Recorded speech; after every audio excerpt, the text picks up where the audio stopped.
nga pala ako ngayon ng pinais na anak galunggong. Nga pala ay binili pa namin sa Mindoro. Tapos ay pinalalamob ng kapatid ko papunta dito sa Maynila. So ayun na nga, tinanggalan ko na nga ng hasang at bituka ang galunggong. Nilisan ko na nga dahil madami-dami pa itong aking tatanggalan. Dahil nga anak galunggong ay medyo may kaliliitan. Kapagtanto ko ay pareho naman din pala ang presyo dito sa Maynila. 1 kilo nga itong binili namin at naisip kong ipais dahil parang nasisinta ko ang pais. Pinais nga palang tinatawag sa amin ay yung pinangat na ibinalot sa dahon ng saging. Tapos ko na nga tanggalan ng bituka itong 1 kilong anak galunggong. Dahil nga nakukuntihan ako, dinagdagan ko pa ng 1 kilo. Kung titingnan may madami ay pag naluto ay kakaunti nga din naman. Pinaspasan ko na nga sa pagbibituka at baka ako ibutin ng siyam-siyam din eh. Makalipas nga ang 10,000 hours ay natapos na din ako sa pagbibituka. Siyempre para luminis ay kailangan nating hugasan at gumamit na nga ako ng strainer para matanggal ang tubig na maigi. Galing na laang at nakahingi ang ate May ng libreng dahon sa kaibigan niya. Pinilas ko na nga ang mga dahon. Sinukat ko para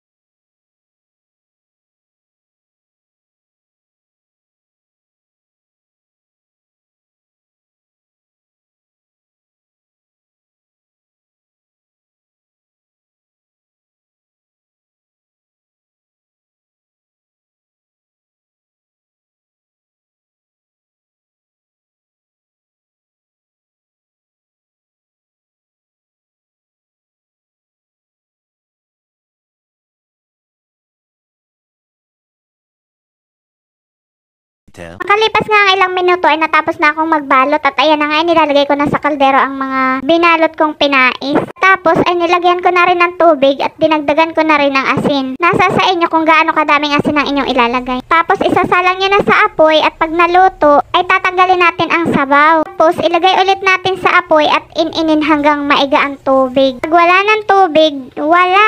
Luto na ang ating pinais at ito na po ang ating pinais. Oh my God! Wow!